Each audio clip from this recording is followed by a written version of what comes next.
આજ રોજ ફરી દીવના નાગવા દરિયામાં ફિશિંગ બોટ ફસાઈ જતા તેમાં રહેલ એક ટંડેલ અને 6 ખલાસીઓને વરાંગબારાના 2 સાહસિક યુવાનોએ ફાયરના જવાનોની મદદથી બચાવ્યા.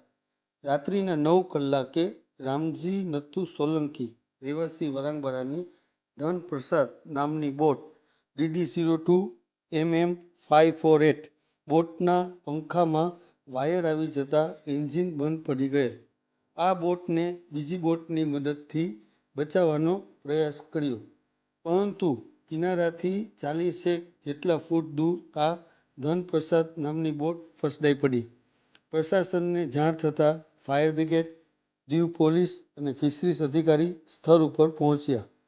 પોણા કલાક બાદ વરાંગબારાના 2 સાહસિક યુવાનો ધર્મેશ કાનજી સોલંકી અને રમેશ રાજાએ આ બંધ પડેલ બોટ પાસે જઈ અને ફાયરના જવાનોની મદદથી દોરડા દ્વારા ટંડેલ ધીરજલાલ લક્ષ્મણ સોલંકી રહેવાસી વરાંગબારા અને અપ્પીલ વીરજી સિકોતરિયા ખલાસી વરાંગબારા અને અન્ય 5 ખલાસીઓ મહારાષ્ટ્રના તલાસરી ગામના વિજય સુરજી, યશવંત નવાથિયા, સોનિયા ધર્મા, કિશન દેવાલિયા અને સુરેશ દેવજી ને બચાવ્યા.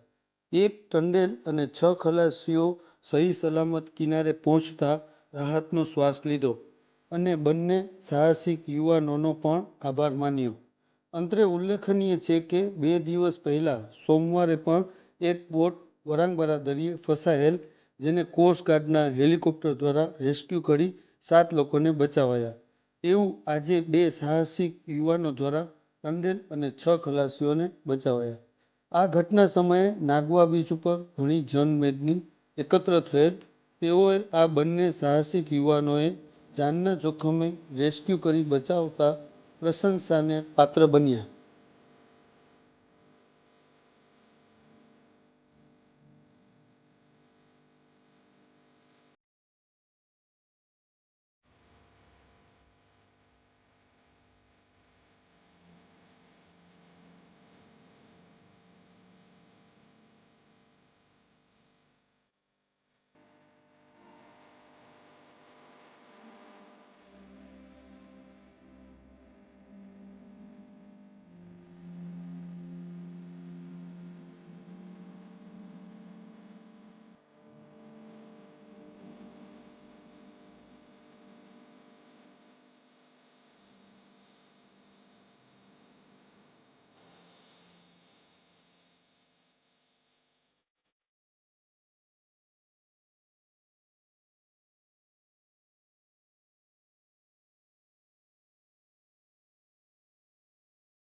ભાઈ, તમારું નામ?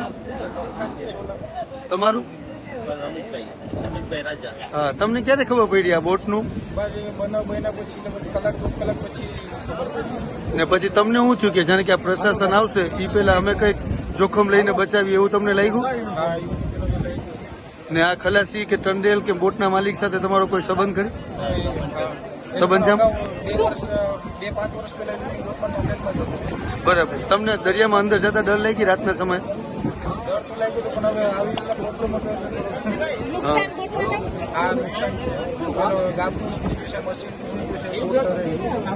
હવે તમે આ લોકોને કાઢી લીધા તો તમને આમ કેવું થાય? બચાવ્યા તો? હા, હવે મેડમ પણ તમારા વખાણ કરશે. હા, ચાલો, થેન્ક યુ.